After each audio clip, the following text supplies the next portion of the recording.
Want to know how to suggest variable name improvements to your code in Cursor AI? Well, no worries. In this video, I'm going to show you how you can simply ask Cursor AI for suggestions regarding variable name and its improvement.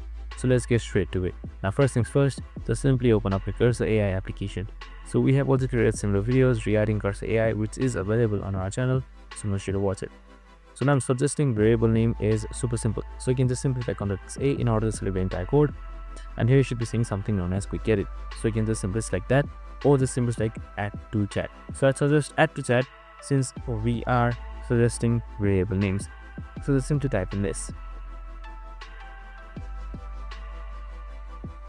Now just simply select enter, and now once I click with enter, as you can see right here, it would start generating your moves.